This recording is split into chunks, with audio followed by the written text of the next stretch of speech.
there are many things you start to discover about your mind when you start practicing self-inquiry. And for most things, nothing needs to be done about them. You may be discovering all sorts of like unhealthy patterns or habits or belief systems. And then because you discover them, you're like, oh, what should I do to heal them? There's a very common thing in the whole spiritual field. Oh, I have these traumatized patterns and these hurts from the past. Like, oh, what do I do to heal them, become free from them? So in the book, I Am That, Maharaj says, like, you may just be discovering many of these mental layers. Nothing needs to be done about them. You're very becoming aware of them means you are outgrowing identification with them. Just see them and recognize they are not you. They are not yours.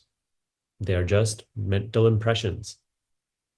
And I found that to be extremely freeing because before I always used to be, chasing the next thing to like heal, to fix, to solve within myself. Because I thought, it was like, okay, once I solve all of these things, I'm going to get to a place of eternal, pleasant mind. No bad feeling, no bad thought, no limitation. And then I can rule the world. Selfish mind, right? Like you feel when I can sort myself out, then I can live a life of permanent happiness and I can get whatever I want in life. That was my idea of spirituality. So once we start to practice these teachings, one, it's no longer just, oh my God, I'm trying to fix myself so that I can live a better, or I can just like get what I want in the world. We're actually interested in our true nature. And to discover our true nature, it's not like we have to fix all these things. We just have to see that we are not them.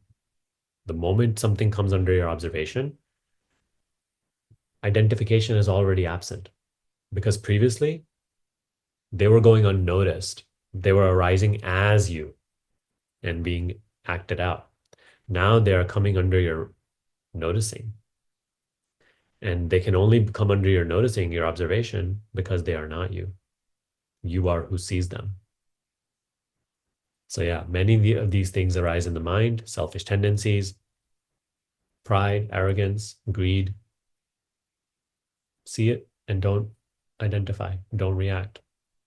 See it and let it go. You're not that. Recognize what sees them. Always we turn our gaze inward in that way. What sees them is that pristine, unchanging, undisturbed, formless awareness. That is my true nature. There are many different spiritual teachings and even spiritual like schools and places that will promise you more extraordinary things and give you more spiritual experiences. Here with this teaching, this practice, and the way we go about it in our school, you may not be being given any of that.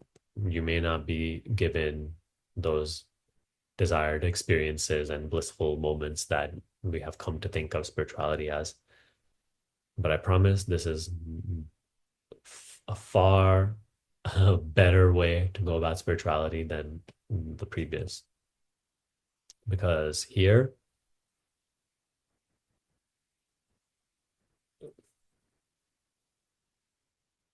this teaching doesn't give you experiences.